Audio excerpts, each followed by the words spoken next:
chasing coins. Because it's a beautiful day.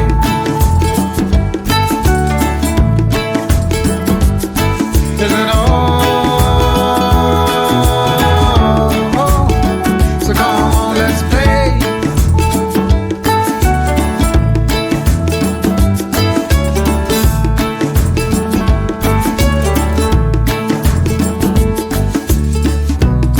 Forget the rush, you're in and find a good spot. Sit down and join us as we sing a good song. Kick back, relax, and just follow along. Oh, we got plenty of time. Taking it easy won't cost you a dime. Throw another log onto the fire. Because it's a beautiful day.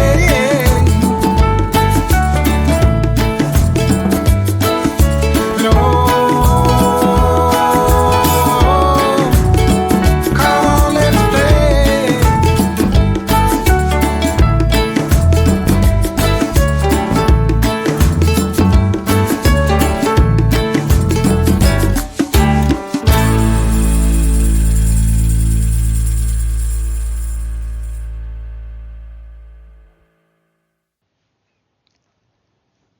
Hello, Ivy here. This week's podcast is entitled The Psychology Behind Brainwashing, episode 121. Introduction. This week's podcast is one of a 3-part series. Each episode can be standalone, but as you will see with each one, there are linkages with the other 2. This episode tries to break down the different areas of brainwashing and the ideology and intention behind each category.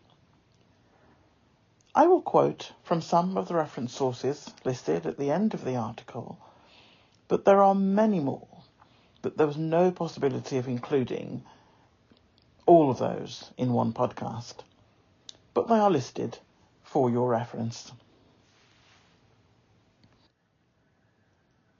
I try to break down the main areas where the psychologist professionals operate and how the practice can manifest into our societies, and certainly with the growth of social media, not always used in a good way.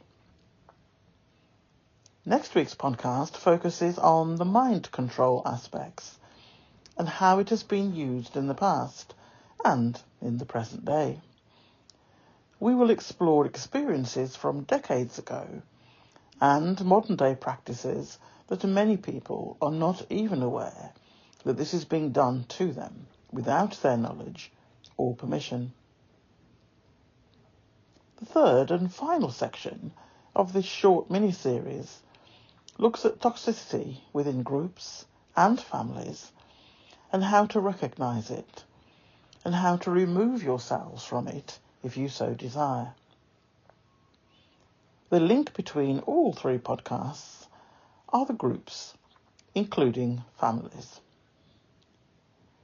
When I give examples of certain situations and practices, my hope is that we go through this episode and the others, that you naturally begin to think of groups of people who are doing this now in front of you every day, in some shape or form.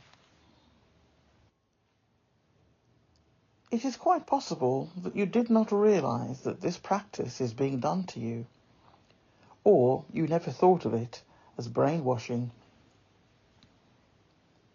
I won't name them outright, but to help you as we go through this, I would suggest that you think of the societal group structure that we have discussed many times, which include the UK royal family, aristocracy, newspaper barons and their royal reporters, televised media personnel, government, and police, to name but a few. I would like you to consider where any of these groups are operating and what kind of methodology do you think applies to them, and what could they hope to achieve if they are involved in this practice in any way. Examples I will give here and now in terms of the impact on a target person, couple or group is hatred generated by a proportion of a country's residents towards one person or couple or groups fleeing a war zone. Hatred towards people that the majority of the population have never met. What methodologies were and are used which ensure that 80 years later,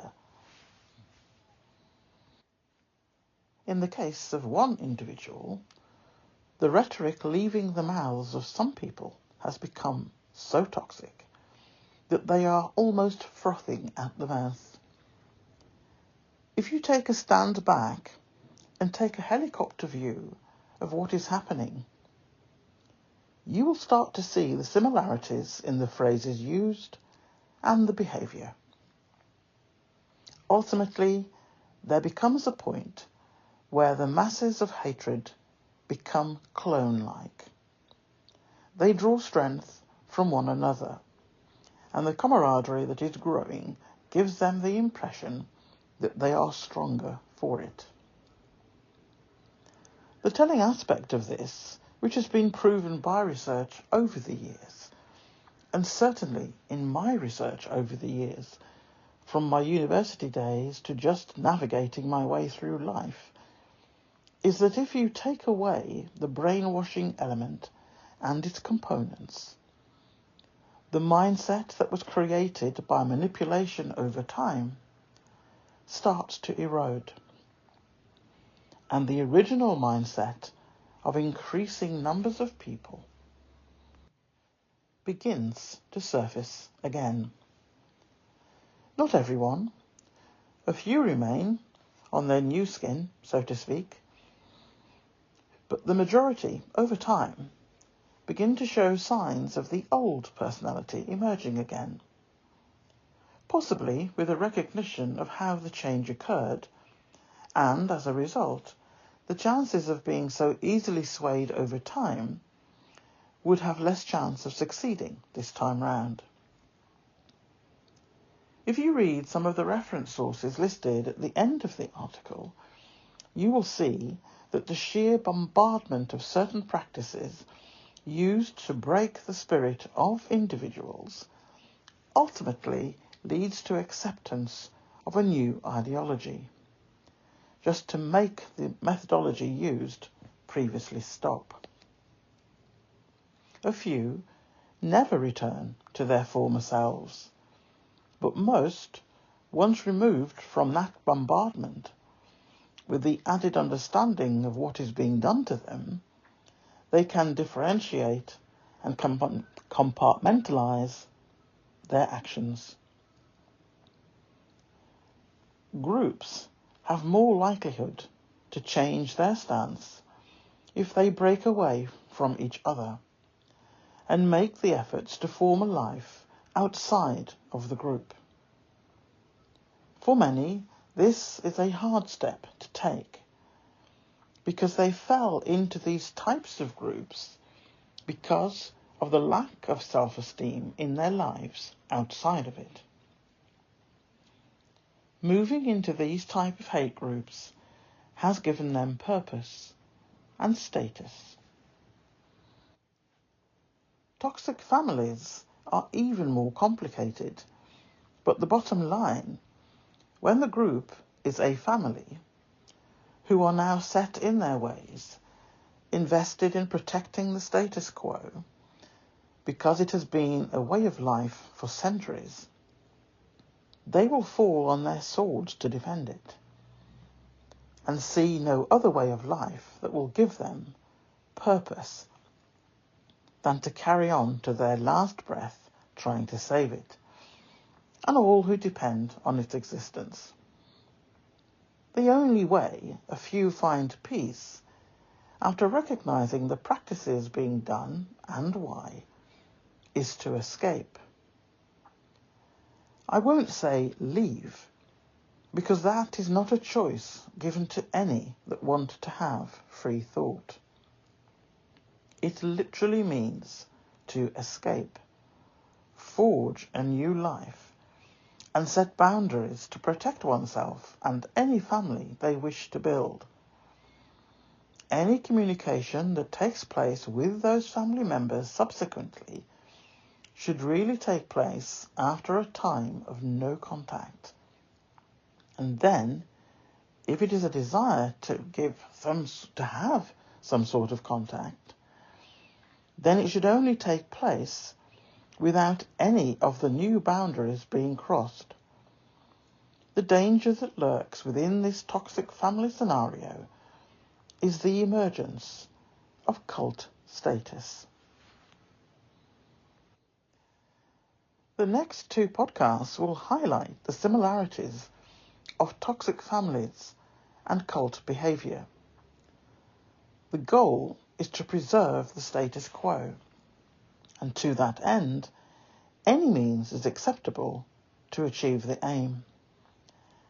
Any means, if nothing else, I hope my helicopter view of how society can slip into these patterns of behaviour because of the carefully orchestrated messages and actions of a very small group of people, bombarding the wider groups of people daily with a belief system that they are proving every day that Malcolm X was correct when he said, "If you are not careful, the newspapers will have you hating the people who are being oppressed and loving the people who are doing the oppressing." Some would be horrified to know that they are in agreement with Malcolm X's statement on this. Horrified by the same type of brainwashing we are exploring over the next 3 podcasts that led them to the view they have of Malcolm X and similar. So, let us take a look at brainwashing and what it means. Brainwashing is a term that refers to both coercive persuasion and systematic process aimed at altering an individual's beliefs, attitudes, and behaviours through various psychological and manipulative means. This process often involves isolation, indoctrination, threats, rewards, and the use of propaganda to remove free will. While most psychologists believe that brainwashing is possible under the right conditions, some see it as an improbable or at least as a less severe form of influence than the media portrays it to be. Brainwashing is a term that refers to both coercive persuasion and systematic process aimed at altering an individual's beliefs, as we said at the beginning, attitudes and behaviours through various psychological and manipulative means. Some definitions of brainwashing require the presence of the threat of physical harm. Under these definitions, most extremist cults do not practice true brainwashing, since they typically do not physically abuse recruits. Often, definitions rely on non-physical coercion and control as an equally effective means of asserting influence. Regardless of which definition you use, many experts believe that even under ideal brainwashing conditions, the effects of the process are most often short-term. The brainwashing victim's old identity is not in fact eradicated by the process, but instead is in hiding, and once the new identity stops being reinforced, the person's old attitudes and beliefs will start to return. In the article, as I go through these sort of sections about brainwashing, I have made direct links to some of the reference sources that are listed at the end of the article.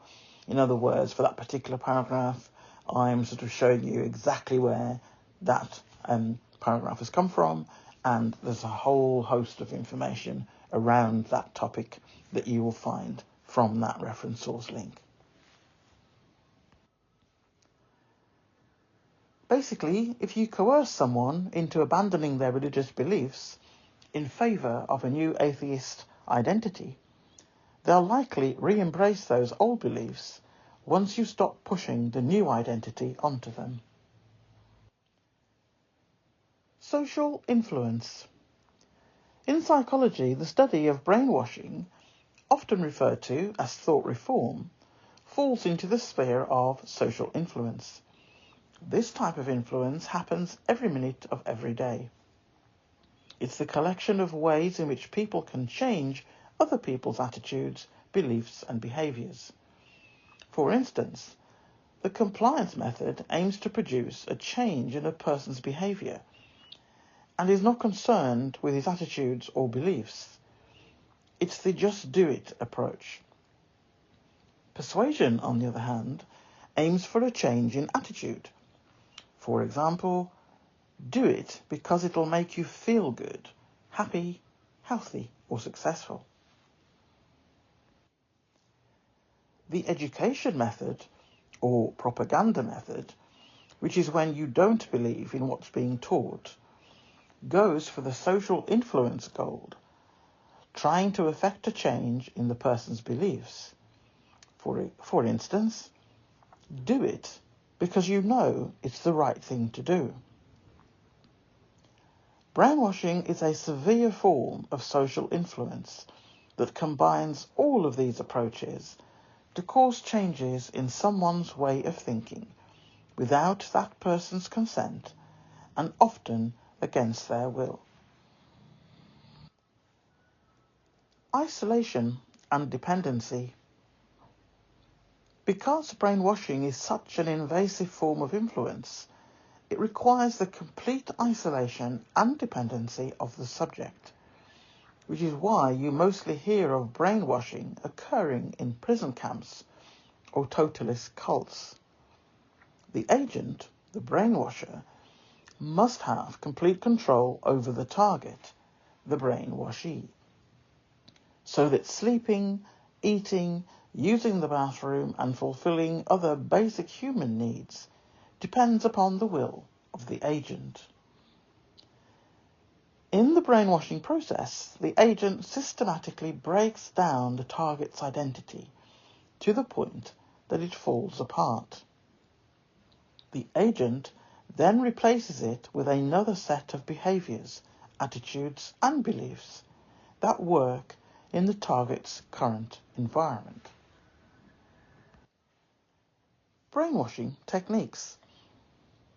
Let's imagine an expert's description of the brainwashing process and find out what makes an easy target. In the late 1950s, psychologist Robert J. Lifton studied former prisoners of Korean War and Chinese war camps. He determined that they'd undergone a multi-step process that began with attacks on the prisoner's sense of self and ended with what appeared to be a change in beliefs. Lifton ultimately defined a set of steps involved in the brainwashing cases he studied. Lifton identified 10 steps. In the reference sources, there is a lot of information on each of those 10 approaches. I am merely just going to call out the 10 steps, but if you wish to find out more, as I said, there is plenty of information within the reference sources linked at the end of the article. Step 1, assault on identity. 2, guilt. 3, self-betrayal. 4. Breaking point. 5. Leniency. 6. Compulsion to confess. 7. Channeling of guilt. 8. Releasing of guilt. 9. Progress and harmony. And 10. Final confession and rebirth. Each of these stages takes place in an environment of isolation, meaning all normal social reference points are unavailable, and mind-clouding techniques like sleep deprivation and malnutrition are typically part of the process. There is often the presence of constant threat of physical harm, which adds to the target's difficulty in thinking critically and independently. We can roughly divide the process Lifton identified into 3 stages: breaking down the self, introducing the possibility of salvation, and rebuilding the self. In the article, I have given a small summary against each of those 10 headings, taken directly from the reference source link that is listed. So you'll be able to read through a summary of each of those 10, but if you want to know more detail, believe me, there is a lot of information on each of those 10 topics. So I'm not going to read them out, even the summary in the podcast. It is there in the article, and as I said, the actual link to that information is in the reference sources listed at the end of the article, as usual. What do brainwashing targets have in common? Certain personality traits of the brainwashing targets can determine the effectiveness of the process. People who commonly experience great self-doubt, have a weak sense of identity, and show a tendency towards guilt and absolutism, black and white thinking, are more likely to be successfully brainwashed, while a strong sense of identity and self-confidence can make a target more resistant to brainwashing. Some accounts show that faith in a higher power can assist a target in mentally detaching from the process. People who have suffered abuse in childhood, have been exposed to eccentric family patterns, and who have substance abuse issues are also more likely to be influenced. Counter-training. Mental detachment is one of the prisoner of war survival techniques now taught to soldiers as part of their training. It involves the target psychologically removing oneself from their actual surroundings through visualization, the constant repetition of a mantra, and various other meditative techniques. The military also teaches soldiers about the methods used in brainwashing, because a target's knowledge of the process tends to make it less effective. While the US consciousness was turned to brainwashing in the 1950s, in the aftermath of the Korean War, brainwashing has been around for longer than that. Scholars have traced the roots of systematic thought reform to the prison camps of communist Russia in the early 1900s, when political prisoners were routinely re-educated to the communist view of the world. But it was when the practice spread to China and the writings of Chairman Mao, the Little Red Book, that the world started to take notice. Brainwashing then and now. In the article and on one of the slides in the video podcast, there is a famous image of Patty Hearst. Now, I remember that image from my childhood, even though I didn't necessarily fully understand or took the interest to find out more about it. but I do remember her name, and I remember the image. The image was of Patty Hearst, who was a member of a very, very affluent family. The image is of Patty caught on a surveillance camera during a bank robbery in San Francisco.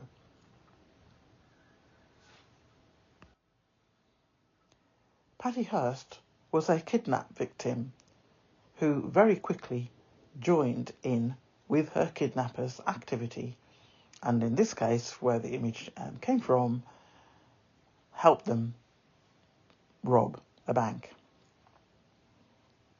We'll come back to that shortly. Public interest in brainwashing briefly subsided after the Cold War, but resurfaced in the 1960s and 1970s with the emergence of countless non-mainstream political and religious movements during that era. Parents who were horrified by their children's new beliefs and activities were sure they'd been brainwashed by a cult. The mass suicides and killing sprees committed by a small percentage of those cults seemed to validate the brainwashing fears. Some parents went so far as to have their children kidnapped by deprogrammers to remove them from the influence of cult leaders. Patty Hearst's brainwashing defense. One supposed victim of brainwashing at that time was Patty Hearst, heiress to the Hearst publishing fortune, who would later use a brainwashing defense when she was on trial for bank robbery. Hearst became famous in the early 1970s after she was kidnapped by the Symbionese Liberation Army, the SLA, which some deem a political cult, and ended up joining the group. Hearst reports that she was locked in a dark closet for several days after her kidnapping and was kept hungry, tired, brutalized, and afraid for her life, while SLA members bombarded her with their anti-capitalist political ideology. Within 2 months of her kidnapping, Patty had changed her name, issued a statement in which she referred to her family as the Pig Hearsts, and appeared on a security tape robbing a bank with her kidnappers. Patty Hearst stood trial for bank robbery in 1976, defended by the famous F. Lee Bailey. The defense claimed that Hearst was brainwashed by the SLA and would not have committed the crime otherwise. In her mental state, she could not tell right from wrong. Hearst was found guilty and sentenced to 7 years in prison. She only served 2. In 1979, President Carter commuted her sentence. The future of brainwashing.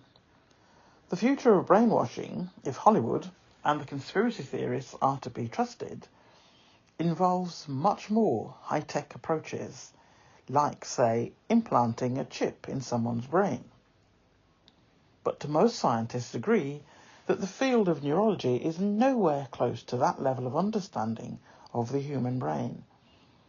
As the term brainwashing has now been around for decades, it is naturally facing an evolution of sorts. The term is thrown around pretty liberally, often used to describe the people immersed in controversial social systems, such as QAnon or the anti-vaxxer movement. However, many psychologists believe that using the term brainwashing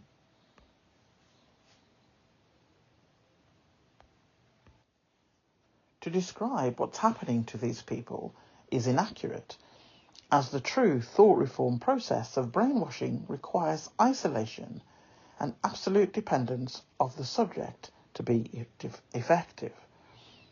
By comparison, Involvement in groups like QAnon is voluntary, and their success is often precipitated by the involvement of trusted friends, family members, and other like-minded individuals. Coercion and conditioning. Instead, some scientists are gravitating towards the use of different terms to describe situations such as those, which are nonetheless hallmarked by a big change in attitude and actions. Coercion is one such alternative term, used to describe an incident when someone does something they don't really agree with because they feel threatened in some way. So they don't necessarily align with the belief, but they have no choice but to follow suit. For example, the wife who goes along with the QAnon conspiracy theories her husband spouts because it keeps the peace in her marriage. Also, many people are not so much brainwashed as they are conditioned. If a person is repeatedly praised for certain behaviours and penalised for others, he or she naturally gravitates towards the desired behaviour. This is used all the time with training children or dogs to behave, but it's definitely not considered brainwashing under those circumstances. People who experience conversion to drastically different beliefs or emotions are usually inspired by a life-changing event, such as a near-miss accident, loss of a loved one, or other major experience. So no one is really forcibly telling the person what to do or how to behave, but they seek out other people with similar views to feel validated. It's just not that easy to change a person's core personality and belief system, and the incorrect use of brainwashing can do quite the disservice. The art of brainwashing. What's in a like? What we share in social media can be used to coax us. Have you ever tried to convince someone of something? Or have you ever been convinced of something? Of course you have. Everyone has. We are constantly bombarded with commercials for products to buy, and exposed to people's rants in real life or online about how we should be voting and what we should be eating, reading, or angry about, etc. The fact is that nowadays, convincing is a business. The art of persuasion, or brainwashing if you prefer, is very profitable, and we are all subject to it on a daily basis. Before social media, advertisements were on our TV, on billboards, on newspapers. They would appeal to you only if you were part of their target audience. Otherwise, they would just be ignored and forgotten. For instance, you wouldn't have paid much attention to the following Polly Pocket commercial unless you were a 10-year-old girl or someone who needed to get a gift for a 10-year-old girl. It was 1994, and gender roles were acceptable and fair game. There are examples and video footage of some of these adverts from years gone by in the links that are in the reference sources at the end of the article. However, we have been blessed with social media and its personalised advertising tailored just for us. And then they go on to show in the reference source a list of the terms and conditions from Facebook. They are committed to showing us relevant advertising based on the information we provide, sometimes inadvertently. Our likes, comments, status updates are all used to design a perfect strategy of persuasion. But does it really work? The right ad just for you. In a study recently published, researchers from Columbia, Stanford, Pennsylvania and Cambridge looked into the effectiveness of advertising campaigns within social media. They studied different psychological traits from digital footprints. These are characteristics that we show online through our Facebook profiles, Instagram pictures, tweets, blog posts or personal websites. Those traces of ourselves can be used to assess our psychological profile to some extent. In their study, they used Facebook likes as a version of digital footprints and focused on two personality traits, extroversion and introversion. Looking into the likes of over 25,000 users, they classified those said Facebook users who liked parties, or a name that was given in terms of identification, slightly stupid, as extroverts, and those who liked Stargate, SG-1, or computers as introverts. Apparently, the researchers believe that stereotypes are a valid starting point for these studies. They designed different versions of a beauty ad aimed at women based on the psychological trait of extroversion versus introversion. Slogans such as "Dance like no one's watching, but they totally are," or "Love the spotlight and feel the moment," were designed to attract extroverts, whereas the introvert targeting ads stated that beauty doesn't have to shout, or beauty isn't always about being on show. When the extrovert targeted beauty ads were shown to the extrovert audience, those subjects were more likely to purchase the product than the introvert targeted ad was displayed on their Facebook page, in spite of the fact that the product was exactly the same. This online surveillance, leading to persuading us to buy more things that we don't need, might seem innocuous when compared to brainwashing and persuasion aimed at political and war gains. Mind control and brainwashing have been long-lasting goals for governments all around the world.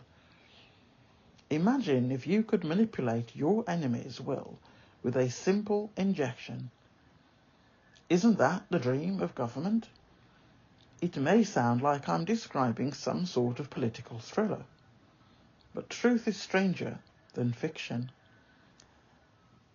And I'd just like to say here that those last few paragraphs are direct quotes from one of the reference sources listed at the end of the article.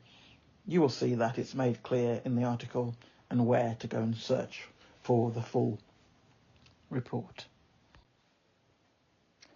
Conclusion.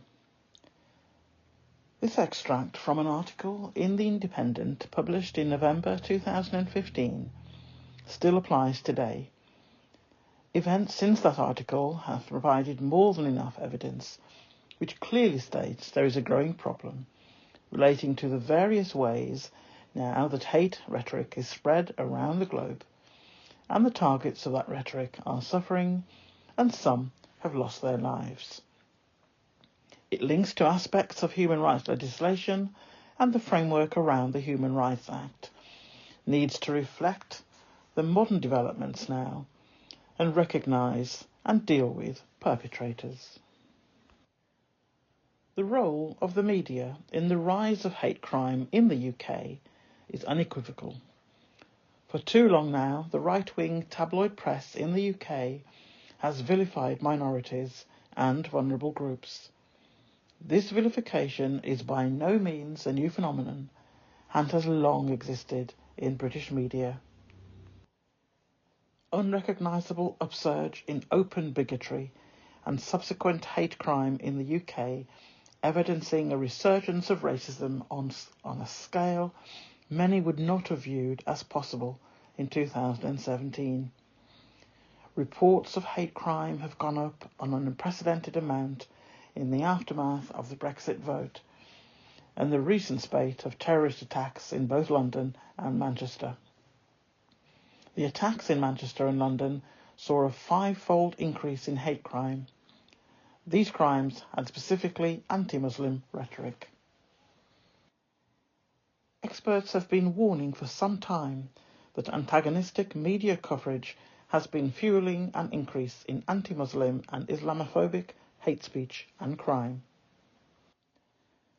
The recent and continuing refugee crisis gave rise to an extreme rhetoric of hate.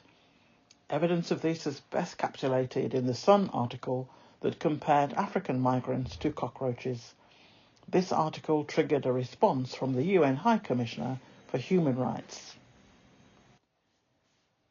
The UN High Commissioner for Human Rights, Zeid Ra'ad Al Hussein, made a powerful statement about the incitement of hatred in UK newspapers.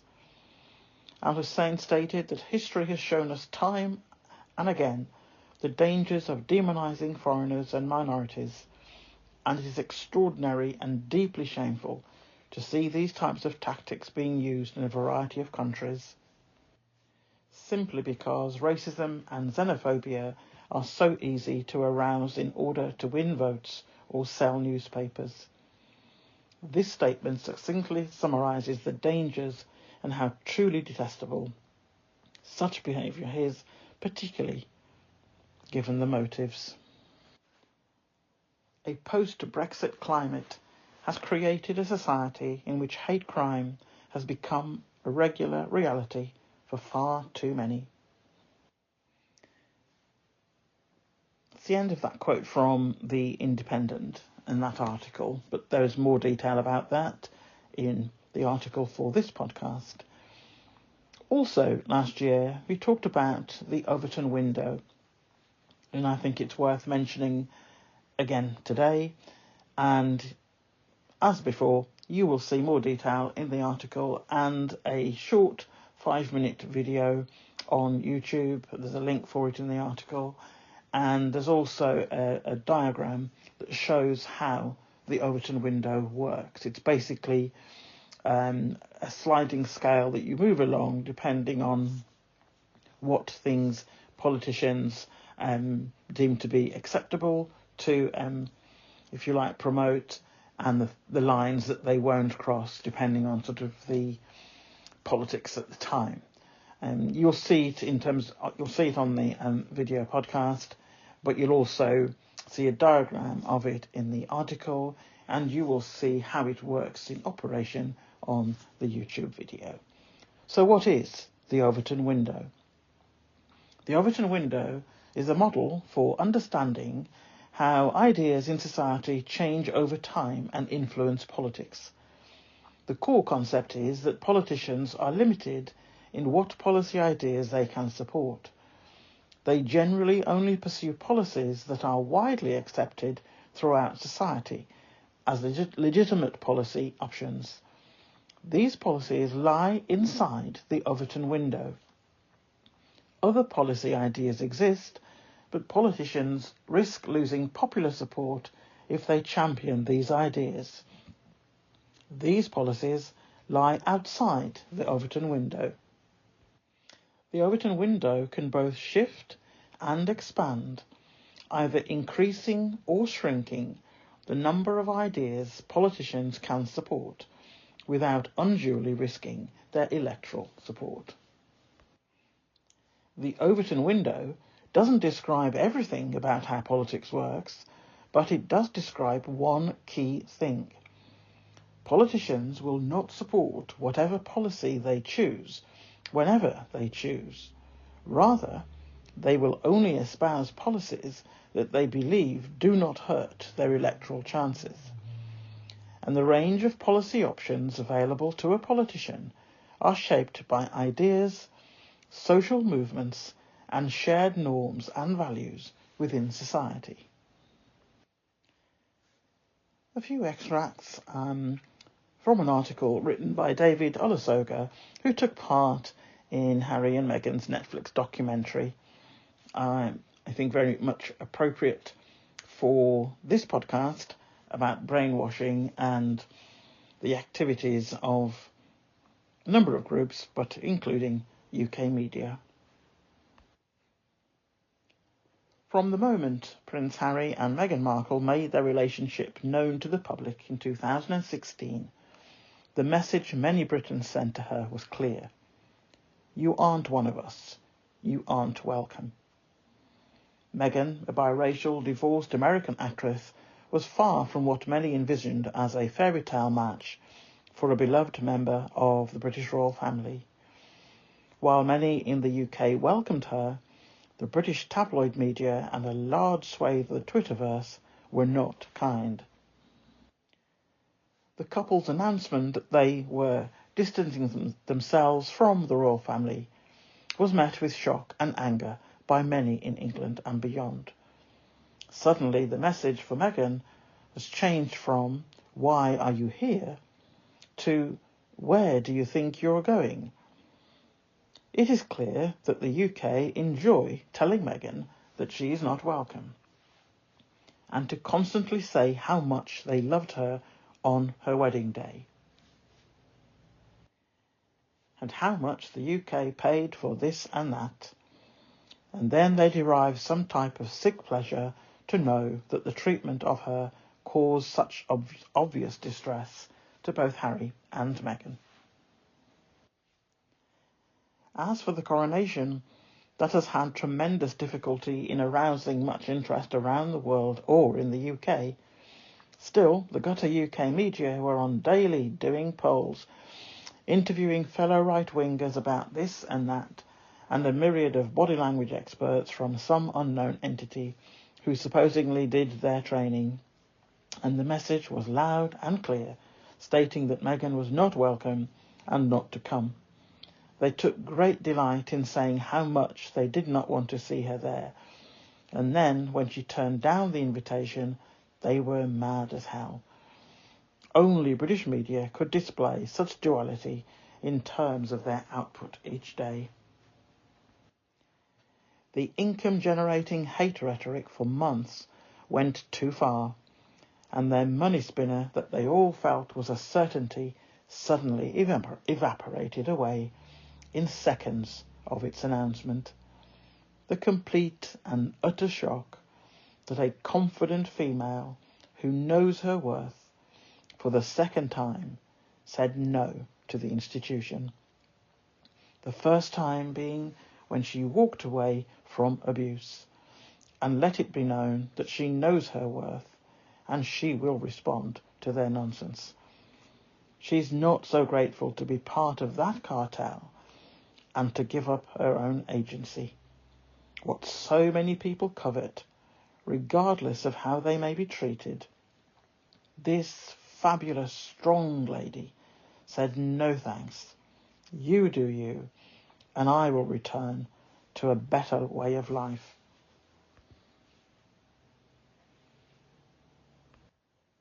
And safety for my family, not to mention improvement in her mental health. This second refusal to be the sacrificial lamb at the event was deliberately placed to happen on Harry and Meghan's eldest child's 4th birthday, assuming that despite all the "don't come, we don't want you" rhetoric, they truly believed that Meghan would place them above her child.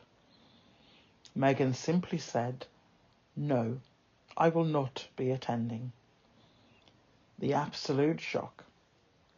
The king thought he was being smart by picking that date, but it is yet another example of a poor decision and complete lack of awareness. Royal reporters, totally unnecessary. The treatment of Harry and Meghan is exactly the same game being played by the same tabloids, inciting their readership to stop the infiltration, as they see it, of the wrong shade of person entering the figurehead white supremacist UK royal family. High societal groups are held in esteem by those feel some sense of stability and pride to have the figurehead family at the helm. It is all about optics, not real outcomes proven by factual information. The tabloids could care less about the finer points. It encourages and then incites the rage, and then writes fantasy tales every day, which, read by the masses of their readership, increases sales of their rags and more money is made. The tabloid owners lose no sleep over any casualties among their chosen targets,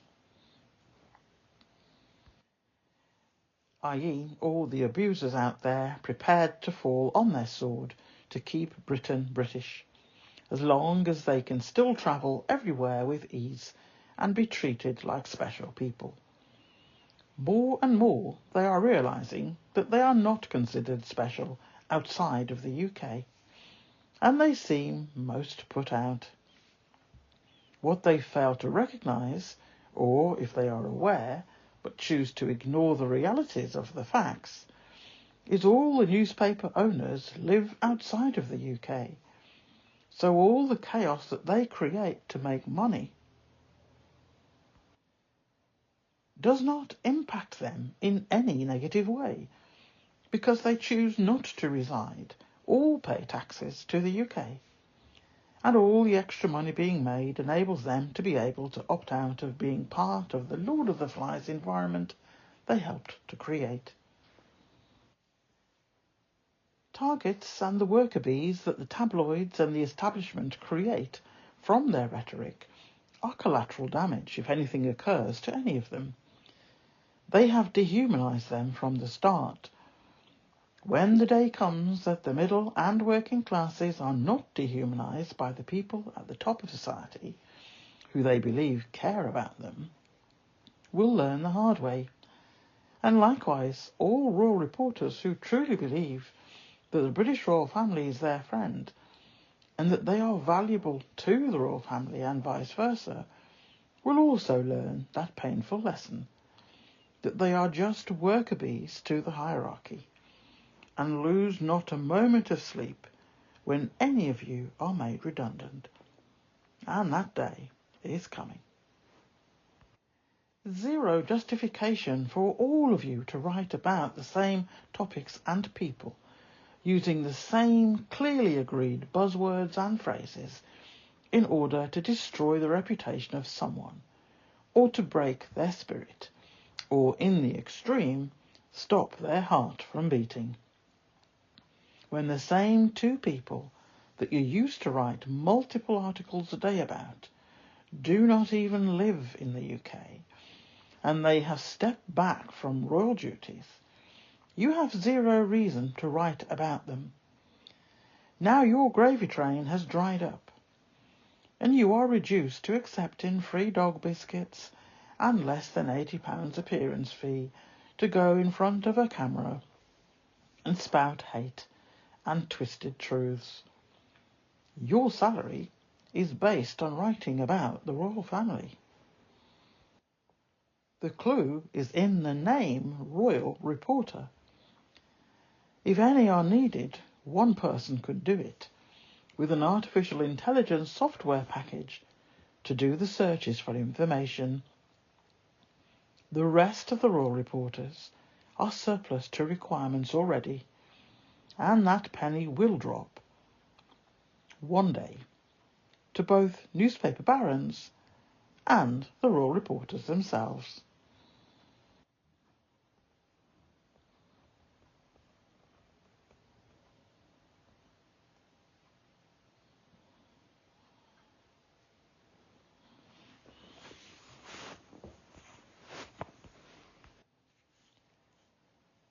Congratulations, Team UK. You have managed to alienate yourselves from all sensible people with critical thinking skills. The establishment and its partners in crime feel emboldened to carry on as they have been doing since 2016, if not before. You all think that you are doing a marvellous job because you all tell each other that every day. You are the group who still think Britain is great. You are the group that has marginalised people you have decided do not fit in the UK. You are the people who only use rhetoric in terms of people struggling in poverty and living in beyond basic conditions. You do not actually care, because many of those in poverty worship the ground you all walk on. The British royal family are led by people who have questionable ways of moving through life, but they continue because of the symbiotic relationship held between some of those top-tier groups in the societal structure. Government officials and newspaper barons run the country now. The daily bombardment of hate incitement has worked. You have managed to persuade enough people to regard certain groups of people as being less worthy. The brainwashing generally worked on those in the same age group as the monarch. The majority of the country are no longer monarchists, and the age group who are represent less than 30% of the population as a whole. The tide is turning. The brainwashing has minimum impact on non-monarchists, not least because of what was stated earlier in this podcast. Once people know the game that is being played and the various options that can be employed, they are no longer persuaded by its rhetoric. UK media, printed and televised, have managed to play a game where they were winning initially. But now, because none of you can read a room, you have been losing the war battle by battle. But your confidence will not allow you to face facts. Just like the Brexit vote, you are convinced that your rusty ship with holes in its hull is now circling the drain, and the smarter nation's vessels glide smoothly past you and wave and laugh. The figurehead family is looking far from a viable option. Not least, nature will ensure very quickly that the house of cards is weak and only held in place by a reducing number of friends in the top tier groups. None of you are popular enough to survive on your own. You are all supporting each other. The fact remains that the majority of UK population accounts for more votes, way more votes, than the groups with money in various places. Increasing numbers understand the methodology used in the brainwashing that has gone on before and post-Brexit, and they will not be influenced and made to suffer like they have in the past 8 years and beyond. You are all circling the drain of your own actions. The world is watching a once great nation act the bully and ignore the law and common decency. This country will pay the price for that for decades to come. The media industry and the hate for hire model will be recorded in history for the rationale behind it and what it ultimately became. A weapon of mass self-destruction. destruction. We'll end this podcast repeating the quote that we did earlier from Malcolm X, which sums up, I think, the theme of the podcast today. If you're not careful, the newspapers will have you hating the people who are being oppressed and loving the people who are doing the oppressing. That's all from me for this week. As usual, I'm really looking forward to your comments and your views from Sunday night onwards. It's goodbye from me, goodbye from Ivy. Bye.